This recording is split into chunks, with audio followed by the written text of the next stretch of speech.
கர்த்தருக்கு பிரியமானவர்களே, நீங்களும் நானும் ஆராதிக்கிற தேவன் ஏதோ ஒரு காரியத்தை நமக்கு கொடுக்கிறவர் அல்ல. எல்லாவற்றையும் சம்பூர்ணமாய் கொடுத்து நம்மை ஆசீர்வதிக்கிறவர். நாம் அனுபவிப்பதை பார்த்து மிகவும் சந்தோஷப்படுகிற ஒரு தேவனைத்தான் நாம் ஆராதித்துக் கொண்டிருக்கிறோம். இதைத்தான் 1 தீமோத்தேயு 6:17 சொல்லுகிறது. நாம் அனுபவிக்கிறதற்கு சகலவித நன்மைகளையும் நமக்கு சம்பூர்ணமாய் கொடுக்கிற ஜீவன் உள்ள தேவன். எனக்கு பிரியமான தேவ ஜனமே, இந்த வார்த்தையை வாசிக்கும் போது நான் படித்த ஒரு சம்பவம் எனக்கு நினைவுக்கு வருகிறது. அதை உங்களோடு கூட பகிர்ந்து கொள்ள விரும்புகிறேன்.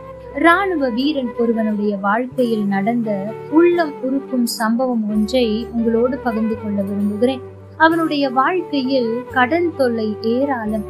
ஒரு நாள் தன் அலுவல்கள் எல்லாவற்றையும் முடித்துவிட்டு இரவு தூங்கும் போது தான் கொடுக்க வேண்டிய கடன்களை எல்லாம் ஒரு காகிதத்தில் எழுதினான். அது ஒரு பெரும் தொகையாக வந்து அவனை பயமுறுத்தினது. அவன் மிகவும் மனம் நொந்தவனாக இதையெல்லாம் கொடுத்து தீர்ப்பது யார் என்று அதன் அடியில் எழுதிவிட்டு அப்படியே மேஜையில் உட்கார்ந்தவாறு தூங்கிவிட்டான். இராணுவ விதிப்படி விளக்கை அவன் அணைக்கவில்லை. இரவில் அந்நாட்டு மன்னன் மாறு வேடத்தில் அங்கு வந்தார். எல்லா கூடாரங்களிலும் விளக்கு அணைக்கப்பட்டிருந்தது. இராணுவ சட்டத்திற்கு மாறாக இந்த கூடாரத்தில் மட்டும் விளக்கு எரிவதின் காரணத்தை அறிய அவர் உள்ளே வந்தார். மேஜையின் மேல் தலை வைத்து உறங்கும் வீரனை கவனித்தார். பிறகு அவன் எழுதி வைத்திருந்த கடன் கணக்குகளை பார்த்தார். அவர் உள்ளம் முருகிற்று. மேஜை மீதிருந்த பேனாவை எடுத்து அவன் எழுதியிருந்த கேள்விக்கு அடியில் அழகாக கையெழுத்திட்டு விட்டு வெளியேறிவிட்டார். காலையில் எழுந்த அவனுக்கு இரவில் நடந்தவைகள் புரிந்தன. என் கடனை எல்லாம் தேசத்தின் மன்னனை கொடுக்க போகிறார், நான் எவ்வளவு பாக்கியசாலி என்று அவன் குதித்து ஆடி பாடினான். எனக்கு பிரியமான தேவ ஜனமே, மன்னர்களுக்கெல்லாம் மன்னராம் நமது ஜீவனுள்ள தேவன் நமது கடன்களை எல்லாம் தீர்த்து நம்மை ஆசீர்வதிக்க வல்லவர். அவரை அணுகி தேவையான ஆசீர்வாதங்களை பெற்றுக் கொள்வது மாத்திரம்தான் நம்முடைய வேலை.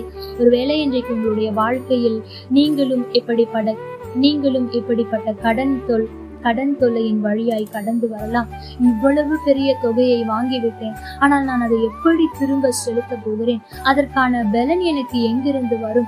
அதற்கான உதவி யாரிடத்திலிருந்து நான் பெற்றுக்கொள்ள போகிறேன்? இதை நான் அடைக்க முடியுமா என்று நீங்கள் அங்கலாய்த்து கொண்டிருக்கலாம். இன்றைக்கு ஒருவேளை அப்படிப்பட்ட சூழ்நிலையில் இருப்பீர்கள் என்று சொன்னால், நீங்களும் அந்த இராணுவ வீரனை போல உங்களுக்கு என்ன பிரச்சனையோ அல்லது எந்த காரியத்தில் குறைவு இருக்கிறதோ, அது சரீரத்தில் பலவீன குறைவா இருக்கலாம், உங்களுடைய பொருளாதார குறைவா இருக்கலாம், எதுவாக இருந்தாலும் அதை எழுதிவிட்டு யார் எனக்காக அடைப்பார் என்ற கேள்விக்கு பதிலாக இதை எல்லாவற்றையும் அடைக்கிற சம்பூர்ணமானவர் இருக்கிறார். அவர் இவை எல்லாவற்றையும் மாற்றி சகலவித நன்மைகளை அனுபவிக்க எனக்கு உதவி செய்வார் என்று விசுவாசத்தோடு ஒவ்வொரு நாளும் அறிக்கையிட்டு பாருங்கள். உங்களுடைய வாழ்க்கையில் குறைவுகள் மாறுவதை பார்ப்பீர்கள். அது மாத்திரமல்ல, நிறைவுகள் வருவதையும் உணர்ந்து கொள்வீர்கள். கர்த்தர் தாமே உங்களோடு கூட இருந்து உங்களை ஆசீர்வதிப்பாராக. ஆமென். லைக் பண்ணுங்க, ஷேர் பண்ணுங்க, கமெண்ட் பண்ணுங்க.